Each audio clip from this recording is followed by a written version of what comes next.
नमस्कार, मैं हूं नवजोत रंधावा और हमारी इस खास पेशकश में आपका स्वागत है। भारत की गौरव गाथा में एक और अध्याय जुड़ने वाला है।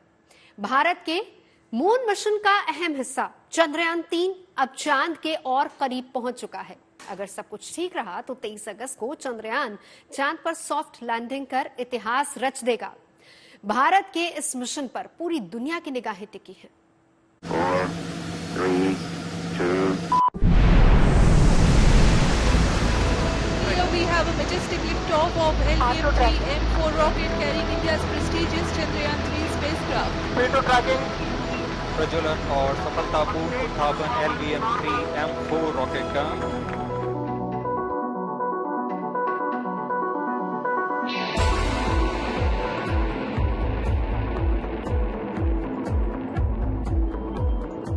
उन्नीस में अंतरिक्ष की दुनिया में भारत शून्य था। रिसोर्स और इंफ्रास्ट्रक्चर तो दूर की बात, स्पेस रिसर्च के लिए कायदे की जगह तक नहीं थी। तकनीक के लिए बड़े देशों पर निर्भर था। लेकिन आज भारत अंतरिक्ष की दुनिया में एक नया इतिहास रचने के लिए तैयार है। वो कीर्तिमान जो आज तक दुनिया का कोई देश नहीं बन पाया, वो अब हिंदुस्तान पूरा करेगा।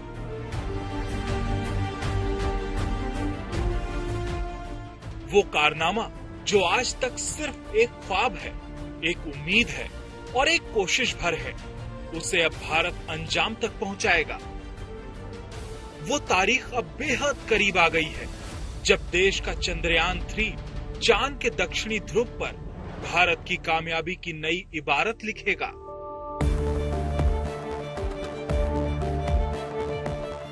ये पल इतना खास इसलिए भी है क्योंकि आज तक चांद के साउथ पोल पर कोई देश अपने पैर नहीं जमा सका।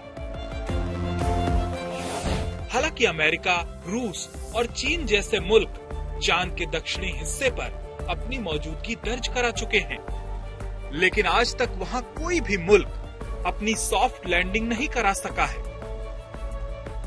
ऐसे में ये पल न सिर्फ ऐतिहासिक है बल्कि हर भारतवासी की उम्मीद से जुड़ा है, क्योंकि भारत चांद के उस अनदेखे हिस्से पर उतरने से न सिर्फ चंद कदम दूर है बल्कि चांद के अनदेखे हिस्से को फतेह करने की नई कहानी लिखने को भी बेताब है। जैसा पृथ्वी का दक्षिणी ध्रुव है वैसे ही चांद का भी है। पृथ्वी का दक्षिणी ध्रुव अंटार्कटिका में है, पृथ्वी का सबसे ठंडा इलाका। ऐसा ही चांद का दक्षिणी ध्रुव है, चांद का सबसे ठंडा इलाका। चांद के दक्षिणी ध्रुव का ज्यादातर हिस्सा छाया में रहता है क्योंकि सूर्य की किरणें यहाँ तिरछी पड़ती हैं। लेकिन इसका मतलब ये नहीं है कि पूरा दक्षिणी ध्रुव अंधेरे में ही डूबा रहता है। दक्षिणी ध्रुव के कई इलाके ऐसे भी हैं जहाँ सूरज की रोशनी आती है, लेकिन चांद का ये हिस्सा काफी रहस्यमयी है, या फिर यूं कहें कि चांद के इस हिस्से से दुनिया अब तक अनजान है। वैज्ञानिकों के मुताबिक चांद के दक्षिणी ध्रुव पर बड़े बड़े पहाड़ और कई गड्ढे हैं। यहाँ सूरज की रोशनी भी बहुत कम पड़ती है। जिन हिस्सों पर सूरज की रोशनी आती है वहाँ 54 डिग्री सेल्सियस तक तापमान होता है, लेकिन जिन हिस्सों पर सूरज की रोशनी नहीं पड़ती वहाँ तापमान -248 डिग्री सेल्सियस तक पहुंच जाता है। नासा का दावा है कि कई सारे गड्ढे ऐसे हैं जो अरबों साल से अंधेरे में डूबे हैं। यहाँ कभी सूरज की रोशनी नहीं पड़ी। चूंकि कई गड्ढों पर कभी रोशनी पड़ी ही नहीं और वहाँ का ज्यादातर हिस्सा छाया में ही रहता है, इसलिए वहाँ बर्फ होने की कहीं ज्यादा संभावनाएं हैं। कुल मिलाकर चांद का यह हिस्सा काफी रहस्यमयी है। इसलिए चंद्रयान-3 के सफर में मुश्किलें और भी हैं। चांद पर वायुमंडल नहीं होने की वजह से लैंडिंग खतरनाक साबित होती है, क्योंकि ऐसे में लैंडर के टूटने की संभावनाएं बढ़ जाती हैं, जैसा चंद्रयान-2 के साथ हुआ था। इसके अलावा चांद पर जीपीएस काम नहीं करता। जिससे लैंडर को सही जगह तक पहुंचाना एक बड़ी चुनौती होती है। इसके अलावा चांद के दक्षिणी पोल पर साफ नहीं दिखना भी वैज्ञानिकों के लिए एक बड़ी चुनौती होती है। और यही वजह है कि पहले चंद्रयान 2 और अब चंद्रयान 3 के जरिए चांद के दक्षिणी ध्रुव तक पहुंचने की कोशिश की जा रही है। हालांकि इन तमाम चुनौतियों से निपटने के लिए चंद्रयान 3 धीरे धीरे आगे बढ़ रहा है, चांद के ऑर्बिट के अलग अलग हिस्सों को पार कर रहा है और हर घंटे के साथ चांद के और भी नजदीक पहुंचता जा रहा है। जाहिर है अब वो दिन दूर नहीं जब भारत का मिशन चंद्रयान 3 चांद के दक्षिणी ध्रुव पर लैंड करेगा और वो लम्हा इतिहास के लम्हों में कैद होगा। लेकिन उससे पहले सांसें थमेंगी, धड़कनें तेज होंगी। इसरो के वैज्ञानिकों के लिए ये पल बहुत अहम होने वाला है, खास तौर पर लैंडिंग से 15 मिनट पहले का वक्त, क्योंकि हर किसी की नजर लैंडिंग पर होगी, हर कोण को मापा जाएगा, हर लम्हे पर नजर रहेगी और वैज्ञानिकों के लिए वो पल वैसे होंगे जैसे कोई इम्तिहान वाले पल। भारत ने इससे पहले चंद्रयान 2 को लॉन्च किया था। उसकी लॉन्चिंग के 3 साल 11 महीने और 23 दिन बाद भारत ने चंद्रयान 3 मिशन लॉन्च किया। Prestigious Chandrayaan 3 spacecraft. पिछली नाकामी को देखते हुए हर छोटी छोटी चीजों पर नजर रखी गई, नई तकनीक विकसित की गई, सैकड़ों टेस्ट किए गए। इस बार सफलता की उम्मीद भी पूरी है, लेकिन गला फिर भी सूखेगा जब तक चंद्रयान 3 का लैंडर सफलतापूर्वक चांद की सतह पर उतर नहीं जाता। जैसे जैसे चंद्रयान आगे बढ़ रहा है, हिंदुस्तान के लोगों की सांसें बढ़ती जा रही हैं। भारत का चंद्रयान चांद के और करीब पहुंच चुका है, लेकिन चंद्रयान 3 के सफर के लिए 17 अगस्त की तारीख बेहद अहम होने वाली है। 17 अगस्त वो तारीख होगी जब चंद्रयान 3 चांद की 100 किलोमीटर ऊंचाई वाली गोलाकार कक्षा में दाखिल होगा। चंद्रयान 3 के लिए ये पल सबसे मुश्किल रहने वाला है, क्योंकि अगर ये पड़ाव पार हो गया तो 23 अगस्त को शाम 5:47 पर चंद्रयान 3 चंद्रमा की सतह पर लैंडिंग कर सकता है। और इसी के साथ भारत, अमेरिका, रूस और चीन के बाद ऐसा करने वाला दुनिया का चौथा देश बन जाएगा। हालांकि अंतरिक्ष के रहस्यों को कोई नहीं जानता, न ही चांद के। सब कुछ सिर्फ पृथ्वी पर बैठकर की गई कैलकुलेशन पर ही निर्भर नहीं करता, कुछ चीजें हालात पर भी निर्भर करती हैं। अगर भारत को सफलता मिलती है तो वो दुनिया का पहला देश होगा जो चांद पर सॉफ्ट लैंडिंग कराने में फतह हासिल करेगा। और अगर सफलता नहीं भी मिलती है तब भी इसरो और भारत के इस प्रयास को दुनिया सराहेगी। भारत के चंद्रयान 3 के चंद्रमा पर पहुंचने का इंतजार दुनिया के कई देशों को है, खास तौर से वो देश जिनके मून मिशन जारी हैं। सुकरात ने कहा था कि हम जो पृथ्वी पर रहते हैं हम ठीक वैसे ही हैं जैसे तालाब की तलहटी पर मेढक। यदि हम हवाओं के ऊपर जा पाएं तो हम इसे बचा पाएंगे और इस पृथ्वी की रक्षा कर पाएंगे। भारत का चंद्रयान 3 मिशन इसी सोच के तहत तैयार किया गया है और इस बार मिशन के सफल होने की 100% गारंटी भी है। Bureau report, good news today.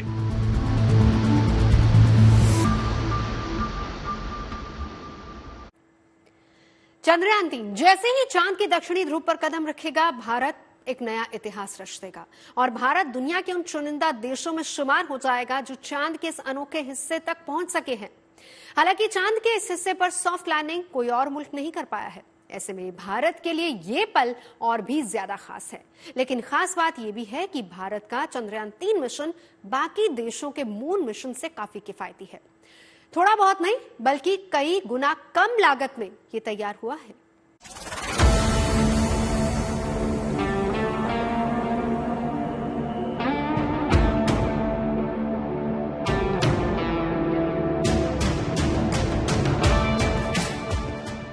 Chandrayaan 3 जैसे ही चांद के दक्षिणी ध्रुव पर कदम रखेगा, वैसे ही भारत एक नया इतिहास रच देगा।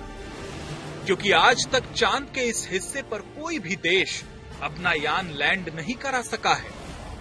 अब तक अमेरिका और चीन जैसे मुल्क चांद के इस हिस्से तक पहुंच तो पाए हैं, लेकिन लैंडिंग कर पाना उनके लिए भी महज सपना ही है। ऐसे में भारत सॉफ्ट लैंडिंग कर अमेरिका और चीन जैसे मुल्कों से काफी आगे निकलने वाला है। लेकिन खास बात यह है कि भारत का चंद्रयान 3 मिशन बाकी तीनों देशों के मून मिशन से काफी किफायती है और थोड़ा बहुत नहीं बल्कि कई गुना कम लागत में तैयार हुआ है। भारत का चंद्रयान 3 मिशन। इसरो ने चंद्रयान 3 के लिए लगभग 600 करोड़ रुपए का बजट तय किया था, लेकिन ये मिशन 615 करोड़ रुपए में पूरा हुआ। इसे कुछ इस तरह भी समझा जा सकता है कि पृथ्वी से चंद्रमा की दूरी 3,84,403 किलोमीटर, जबकि चंद्रयान 3 का कुल बजट है 615 करोड़। इस हिसाब से खर्च आया 16,000 रुपए प्रति किलोमीटर। ये राशि अमेरिका, रूस और चीन जैसे मुल्कों के मून मिशन से बहुत कम है। अब जरा चंद्रयान 3 के खर्च की तुलना इन तीनों देशों के मून मिशन से करते हैं। आपको जानकर हैरानी होगी कि इन देशों ने इस तरह के मिशन पर कितना पैसा खर्च किया है। 2014 में अमेरिका के मून मिशन LDEE की कुल लागत 1,919 करोड़ रुपए आई थी, जो चंद्रयान 3 से 3 गुना ज्यादा है। वहीं चीन ने अपना चांग 4 मून मिशन के तहत चांद पर अपना जो लैंडर और रोवर उतारा था, उस पर 5,759 करोड़ रुपए खर्च हुए थे, यानी चंद्रयान 3 से करीब 10 गुना ज्यादा खर्च।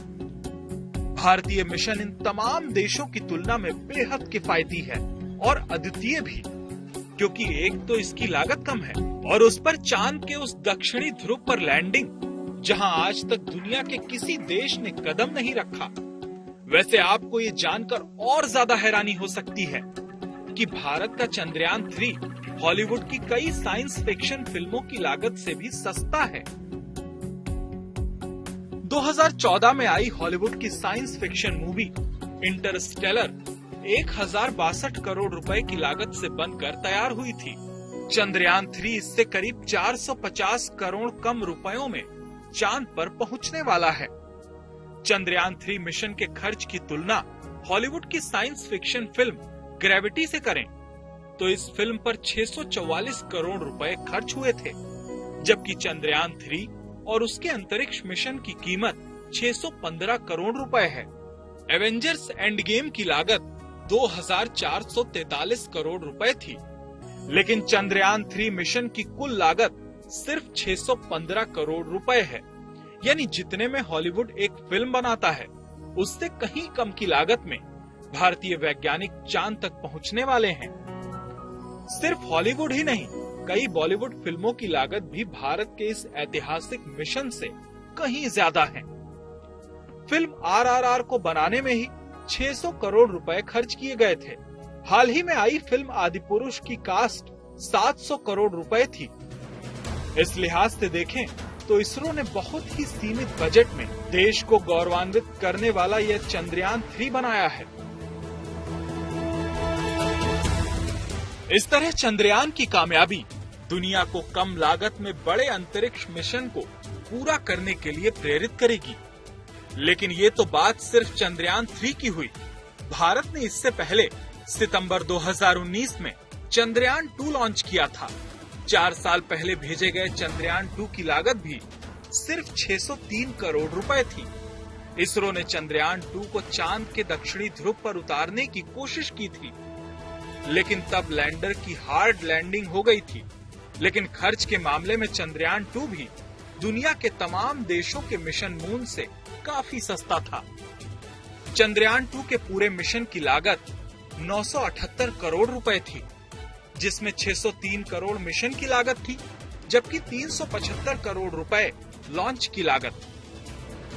एक देश जिसका अंतरिक्ष अभियान 1975 में साइकिल और बैलगाड़ी पर शुरू हुआ, महज 50 साल में उसके तकनीक कौशल का सफर चांद तक पहुंच चुका है, जो ये साबित करता है कि भले ही भारत देर से स्पेस रेस में शामिल हुआ, लेकिन अपने हौसले, हिम्मत और मेहनत से दुनिया के कई विकसित देशों को पछाड़े हुए है।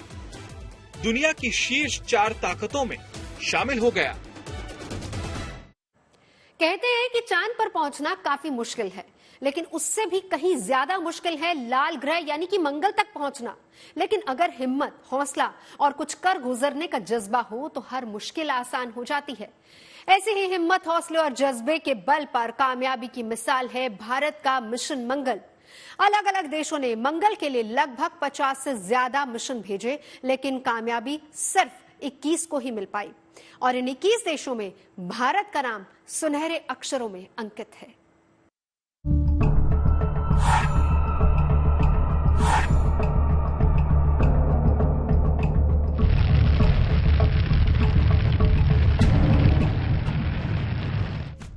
तारीख 5 नवंबर 2013, वक्त दोपहर 2:38। जगह सतीश धवन अंतरिक्ष केंद्र, श्री हरिकोटा।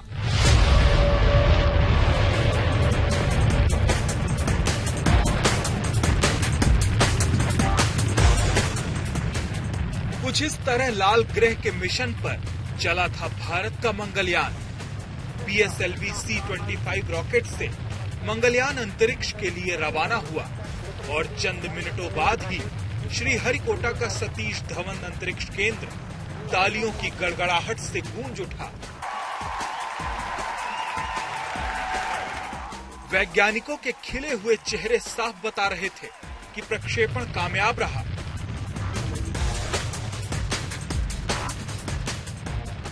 ये उस मंगल मिशन की शुरुआत थी जिसकी बुनियाद 2008 में चंद्रयान की कामयाबी के साथ पड़ी थी।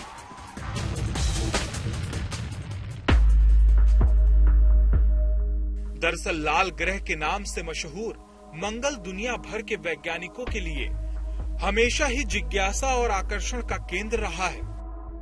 ऐसे में भारत के अंतरिक्ष वैज्ञानिक इससे कैसे अछूते रहते, लिहाजा इसरो ने मंगल फतेह को अपना टारगेट बनाया। मंगल मिशन के लिए केंद्र ने 2011-12 के बजट में धन का आवंटन किया था। 3 अगस्त 2012 को इसरो की मंगलयान परियोजना पर सरकार ने मुहर लगाई। मंगल मिशन के लिए बजट रखा गया था महज 450 करोड़।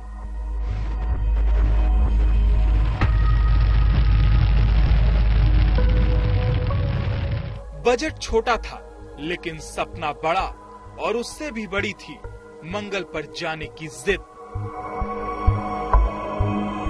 लिहाजा इसरो के वैज्ञानिकों ने कम बजट की चिंता को दरकिनार करते हुए सस्ते मिशन को कामयाब बनाने का बीड़ा उठाया, और इसमें पहली कामयाबी मिली 5 नवंबर 2013 को, जब मंगलयान का प्रक्षेपण कामयाब रहा। यान पृथ्वी की रक्षा में स्थापित हो गया। इसके सोलर पैनल और एंटीना ने कामयाबी से काम करना शुरू कर दिया। मंगल मिशन में कामयाबी की दूसरी बड़ी तारीख थी 1 दिसंबर 2013, जब रात 12:49 पर मंगलयान को मार्स ट्रांसफर ट्रेजेक्टरी में प्रवेश कराया गया। इस प्रक्रिया को ट्रांस मार्स इंजेक्शन यानी TMI ऑपरेशन का नाम दिया गया।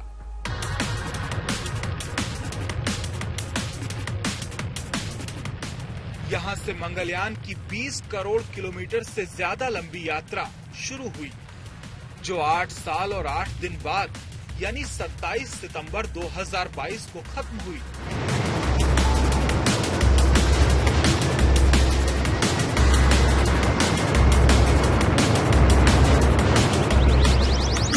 चांद पर पहुंचना मुश्किल है, लेकिन मंगल पर पहुंचना उससे भी ज्यादा मुश्किल है। अलग अलग देशों ने कम से कम 50 अपने मिशन भेजे, लेकिन कामयाबी मिली 21 को। नाकामयाबी की इस दौड़ में मंगलयान की कहानी कामयाबी की एक अलग दास्तां लिखती है। इससे पहले अमेरिका, रूस और यूरोपीय यूनियन को ही ये उपलब्धि हासिल थी, और जापान और चीन ने भी मंगल की ओर अपने उपग्रह भेजे थे, लेकिन वो अपने अंजाम तक नहीं पहुंच पाए थे। लेकिन भारत ने अपने पहले ही मिशन को कामयाब कर दिखा दिया। कि वो दुनिया के किसी भी देश से कम नहीं है।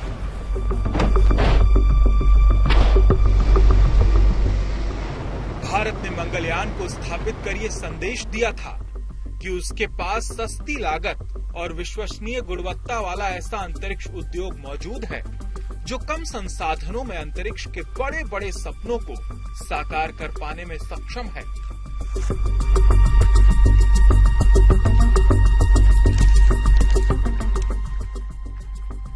इसरो ने मंगल मिशन पर खर्च किए 450 करोड़। इसमें वैज्ञानिकों की सैलरी, ऑफिस का खर्च, इसरो सेंटर में बनी नई फैसिलिटीज, मेडिकल सुविधाएं वगैरह भी शामिल थी। यानी मिशन का एक्चुअल कॉस्ट और भी कम रहा। भारत के मंगलयान के मार्स ऑर्बिट में पहुंचने से सिर्फ 2 दिन पहले यानी 22 सितंबर 2014 को अमेरिकी अंतरिक्ष एजेंसी नासा का मार्स मिशन मावेन भी मंगल की कक्षा में स्थापित हुआ था। मंगल के बादलों का अध्ययन करने के लिए भेजे गए मिशन पर नासा ने $776 मिलियन यानी 4,656 करोड़ रुपए खर्च किए। इस हिसाब से भारत के मंगलयान का खर्च अमेरिकी मिशन के 10वें हिस्से से भी कम बैठता है। एक और दिलचस्प आंकड़ा देखिए। कुछ समय पहले हॉलीवुड में एक फिल्म बनी थी, ग्रेविटी। ये फिल्म इंसान की मंगल यात्रा के बारे में थी। इस फिल्म का बजट भी भारत के मंगलयान के बजट से कहीं ज्यादा था। मंगलयान पर कुल खर्चा हुआ 450 करोड़ रुपए, और अगर भारत की 1.25 करोड़ आबादी के बीच में इसको बांटा जाए तो हम कह सकते हैं कि इस पर व्यक्ति करीब करीब 4 रुपए से भी कम का शायद खर्चा होगा। और इतने में ही हमारे वैज्ञानिकों ने पूरे भारतवासियों का सर गर्व से ऊंचा कर दिया। मिशन को 5 नवंबर 2013 को लॉन्च किया गया था। ये 24 सितंबर 2014 को मंगल की कक्षा में पहुंचा था। हैरानी की बात यह है कि इस मिशन को सिर्फ 6 महीने के लिए लॉन्च किया गया था, लेकिन ये अपनी उम्र से 16 गुना ज्यादा चला। मतलब ये मंगलयान का 6 महीने की जगह पूरे 8 साल और 8 दिन तक चला।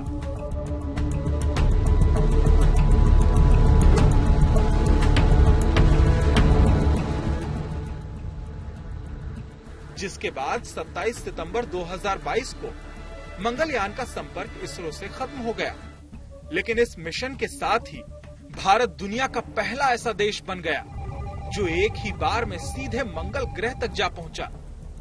यही वजह रही कि भारत के इस मंगल मिशन का डंका पूरी दुनिया में बजा।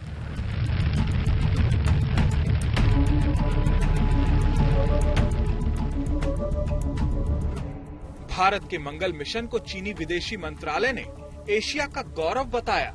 इस मिशन और उससे जुड़े लोगों को 2015 में यूएस आधारित नेशन वाइड एरिया सोसाइटी से एरिया पायनियर अवार्ड दिया गया। मार्स ऑर्बिटर की ली गई एक तस्वीर को नेशन वाइड जियोग्राफिक जर्नल 2016 में बतौर कवर छापा गया था। अपने 8 साल के मिशन के दौरान मंगलयान ने ऐसी तस्वीरें और ऐसे डेटा मुहैया कराया जिसने लाल ग्रह के बारे में दुनिया भर के वैज्ञानिकों की समझ और नजरिए को ही बदल दिया। यही वजह है कि इसरो एक बार फिर मंगलयान मिशन 2 की तैयारी भी कर रहा है। माना जा रहा है कि इंडिया का ये मिशन मंगलयान 1 का ही फॉलोअप मिशन होगा।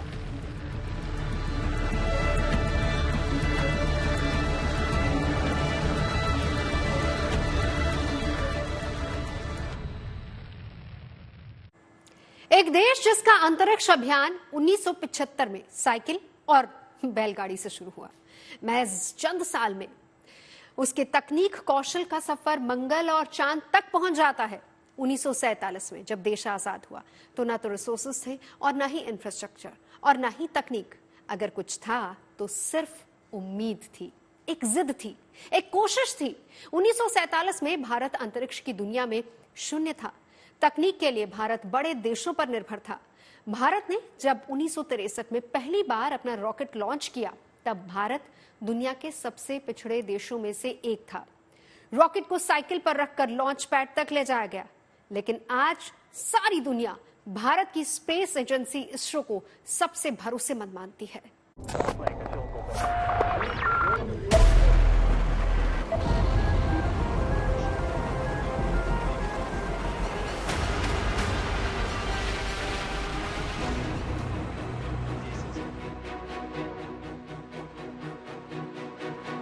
भारत ने 1947 में अंतरिक्ष की दुनिया में शून्य के साथ कदम रखा था और सिर्फ 76 सालों में इतनी तरक्की कर ली कि आज भारत चांद से लेकर लाल ग्रह मंगल तक पहुंच चुका है। सैटेलाइट लॉन्चिंग से लेकर अंतरिक्ष तक भारत राज कर रहा है। वो साल था 1975 का, जब दुनिया को शून्य देने वाले आर्यभट्ट के नाम के साथ भारत ने अंतरिक्ष की दुनिया में पहला कदम रखा।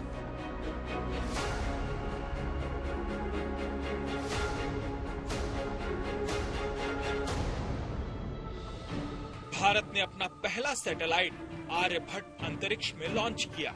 वैसे तो आर्यभट्ट का निर्माण पूरी तरह भारत में ही किया गया था, लेकिन तब उसके पास सैटेलाइट लॉन्चिंग के लिए जरूरी रिसोर्सेज नहीं थे। इसके लिए भारत ने सोवियत संघ से समझौता किया था। इस समझौते के तहत भारत के सैटेलाइट को सोवियत संघ के रॉकेट की मदद से अंतरिक्ष में भेजने पर सहमति बनी थी। आर्यभट्ट को सफलतापूर्वक लॉन्च करने के 4 दिन बाद ही कुछ गड़बड़ियां सामने आने लगी और आखिरकार 5वें दिन सैटेलाइट से संपर्क टूट गया। हालांकि बाद में संपर्क फिर से जुड़ गया था। अंतरिक्ष में करीब 17 साल रहने के बाद सैटेलाइट आर्यभट्ट 10 फरवरी 1992 को पृथ्वी के वातावरण में लौट आया।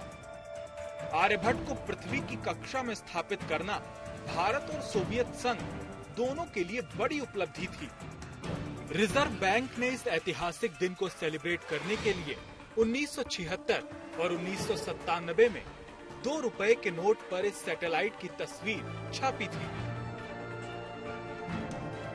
वैज्ञानिकों की कड़ी मेहनत और सोवियत रूस की मदद से भारत अपना पहला उपग्रह आर्यभट्ट बनाने में कामयाब रहा। देश का पहला उपग्रह 360 किलोग्राम का था। उस समय इसे बनाने में 3 करोड़ रुपए से ज्यादा लगे थे। आर्यभट्ट को चलाने के लिए 46 वॉट पावर की जरूरत थी। इसका इस्तेमाल एस्ट्रोनॉमी, एरोनॉमिक्स और सौर भौतिकी में होना था। हालांकि 19 अप्रैल 1975 भारत को अपना पहला सैटेलाइट आर्यभट्ट किराए के लॉन्च पैड से लॉन्च करना पड़ा था। लेकिन लॉन्चिंग के बाद भारत ने पीछे मुड़कर नहीं देखा और अंतरिक्ष के मामले में दुनिया के बड़े देशों में शामिल हो गया। अब तो आलम यह है कि दुनिया के कई देश अंतरिक्ष में अपने सैटेलाइट को लॉन्च करने के लिए भारत के अंतरिक्ष एवं अनुसंधान संगठन इसरो की मदद लेते हैं। ऐसे भारत के स्पेस मिशन की शुरुआत होती है 1962 में, जब तत्कालीन प्रधानमंत्री पंडित जवाहरलाल नेहरू ने विक्रम साराभाई की अपील पर Indian national committee for space research की स्थापना की थी और इसका जिम्मा विक्रम साराभाई को दिया था। लेकिन उस वक्त तक इसरो की परिकल्पना दूर थी। इनकॉस्पार में विक्रम साराभाई और होमी जहांगीर भाभा जैसे साइंटिस्ट रॉकेट और उपग्रह के सपने को सच करने में जुटे थे। लेकिन फिर एक नए युग का आगाज हुआ साल 1969 जब इसरो का जन्म हुआ। हालांकि 1968 तक विक्रम साराभाई इनकोस्पार के सर्वे सर्वा रहे। इस नींव पर इंडियन स्पेस रिसर्च ऑर्गेनाइजेशन यानी इसरो की बुलंद इमारत खड़ी की गई, जिसने वैज्ञानिकों को एक नई ऊर्जा दी। उसी का नतीजा है कि 1999 से लेकर 2022 तक भारत 345 विदेश सैटेलाइट को प्रक्षेपण कर चुका है। आज 34 देश अपने उपग्रह को अंतरिक्ष में भेजने के लिए भारत के इसरो को चुनते हैं। 1999 से 2022 तक उपग्रहों का प्रक्षेपण करके इसरो करीब 448 करोड़ रुपए की कमाई कर चुका है। 1975 से 1999 महज 24 सालों में इतना बड़ा फर्क संभव हुआ तो इसके पीछे केवल और केवल इसरो के वैज्ञानिक हैं। भारत के अंतरिक्ष सफर में एक ऐसी ही अहम तारीख है 3 अप्रैल 1984, जब इंडियन एयरफोर्स के पायलट राकेश शर्मा अंतरिक्ष में जाने वाले पहले भारतीय बने। तत्कालीन प्रधानमंत्री इंदिरा गांधी ने राकेश शर्मा से पूछा कि अंतरिक्ष से हमारा भारत कैसा दिखता है, तो राकेश शर्मा ने जवाब दिया था, ऊपर से भारत कैसा दिखता है आपको? जी मैं बगैर किसी झिझक के कह सकता हूँ कि सारे जहां से अच्छा। उस समय किसी ने सोचा भी नहीं होगा कि जो भारत 1984 में सोवियत रूस की मदद से पहली बार अंतरिक्ष में पहुंचा था, वो महज 38 साल में अंतरिक्ष से जुड़ी इतनी उपलब्धियां हासिल कर लेगा कि रूस और अमेरिका जैसे देश दांतों तले उंगलियां दबा लेंगे। आज चंद्रमा से लेकर मंगल तक हिंदुस्तान अपने कदम रख चुका है और पहली बार मानव के अंतरिक्ष में भेजने की दहलीज पर है। यह है हिंदुस्तान के वैज्ञानिकों का वो ख्वाब जिसे पूरा करने के लिए इसरो के वैज्ञानिक दिन रात मेहनत में जुटे हुए हैं। ये उस गगनयान का एक्टिव मॉडल है जिस पर सवार होकर भारत के 3 अंतरिक्ष यात्री पहली बार सितारों के ऊपर की दुनिया की सैर करेंगे। ये भारत का पहला मानव युक्त अंतरिक्ष मिशन है जिसका ऐलान देश के प्रधानमंत्री नरेंद्र मोदी ने 15 अगस्त 2018 को लाल किले से कर दिया था। अब हम मानव सहित गगनयान लेकर के चलेंगे। गगनयान की परिकल्पना 2014 में ही कर ली गई थी, लेकिन सोच को अमली जामा पहनाने में अभी वक्त लगेगा। हालांकि वो दिन अब दूर नहीं जब भारत के 3 अंतरिक्ष यात्री 7 दिन के लिए अंतरिक्ष में जाएंगे, जो पृथ्वी की निचली कक्षाओं में 400 किलोमीटर का चक्कर लगाएंगे। देश के पहले अंतरिक्ष मिशन के लिए 10,000 करोड़ का बजट तय किया गया है और इसके लिए भारतीय एयरफोर्स से चुने गए अधिकारियों की रूस में ट्रेनिंग कराई जाएगी। गगनयान जब अंतरिक्ष में जाएगा, हिंदुस्तानी लेकर के जाएगा। हिंदुस्तान के वैज्ञानिकों के द्वारा हुआ, हिंदुस्तान के पुरुषार्थ के द्वारा हुआ होगा। तब विश्व के अंदर हम चौथे देश बन जाएंगे जो मानव को अंतरिक्ष में पहुंचाने वाले बन जाएंगे। भाइयों बहनों, इसरो अपने इस मिशन के लिए दिन रात तैयारी में जुटा है। हाल ही में इसरो ने चंडीगढ़ में गगनयान मिशन के लिए ड्रोग पैराशूट का सफल परीक्षण किया। ये पैराशूट एस्ट्रोनॉट्स की सेफ लैंडिंग में मदद करेगा। ये क्रू मॉड्यूल की स्पीड को कम करेगा, साथ ही उसे स्थिर भी रखेगा। हालांकि इसरो अपने इस मिशन को अमली जामा पहनाए उससे पहले इंसानों को भेजने से परीक्षण के तौर रोबोट को भेजा जाएगा, जिसका नाम है व्योम मित्र। 2014 से ही इसको लेकर परीक्षण किया जा रहा है और हर बार उम्मीदों के मुताबिक ही नतीजे मिले हैं। अगर सब कुछ ऐसे ही चलता रहा तो वो दिन दूर नहीं जब अंतरिक्ष में एक बार फिर भारत एक ऊंची उड़ान तय कर लेगा। हमारे इस खास पेशकश में अभी के लिए बस इतना ही। देश और दुनिया की अच्छी और सच्ची खबरों के लिए आप देखते रहिए गुड न्यूज टुडे।